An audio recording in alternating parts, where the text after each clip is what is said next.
Au départ, il y a 35 ans, il y avait la MICOM, une mutuelle créée par les mineurs, pour les mineurs et leurs familles. Pour se développer, la mutuelle a ouvert des agences dans les bassins miniers des Hauts-de-France, de l'Est et du Sud de la France, qui existent d'ailleurs toujours. Elle a été rejointe en 2009 par la MNIL, Mutuelle Interprofessionnelle, pour devenir en 2010 Identité Mutuelle. Et plus récemment par la Muros. Alors, comment toutes ces entités très différentes travaillent-elles ensemble?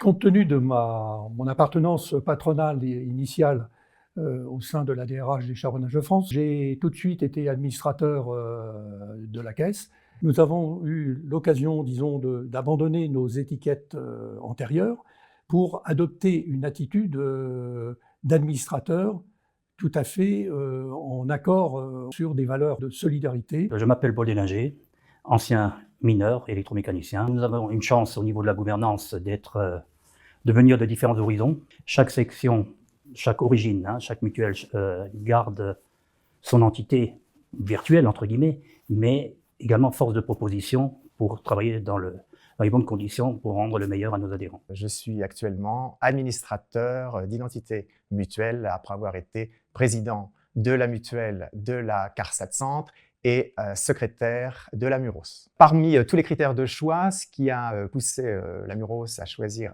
IM, c'est de pouvoir conserver l'agence sur Orléans avec son personnel. Au sein du conseil d'administration, le principe « un homme, une voix » est largement respecté, puisque la section organismes sociaux ne représente que 3% des effectifs, mais au sein du conseil, on peut dire que je suis largement écouté. Le fonctionnement d'IM, on le retrouve dans le nom de la mutuelle. Identité avec un S, mutuelle sans S. Ce qui représente bien la diversité des composants de la mutuelle. Au sein du conseil d'administration, nous avons la chance d'avoir un président qui est un grand communicant et qui est à l'écoute de tous les administrateurs. Je suis d'abord un enseignant de formation qui a assumé différentes responsabilités sur le plan politique. Et notamment, je suis maire depuis de longues années. Et j'ai été également assistant parlementaire du président du Conseil général de l'Aude, qui m'a amené au Sénat. Et c'est via le groupe des assistants parlementaires que nous avons adhéré à l'époque à la mutuelle du groupe Médéric qui s'appelait la MNIL. Cette mutuelle m'a amené à prendre la présidence il y a quelques années, avec la spécificité que cette mutuelle était un regroupement d'anciennes mutuelles. Par exemple, à la MNIL, vous aviez le groupe Rhône-Poulenc, vous avez les assistants parlementaires, il y avait les anciens de la sécurité sociale, l'enseignement catholique. C'est une addition de spécificité.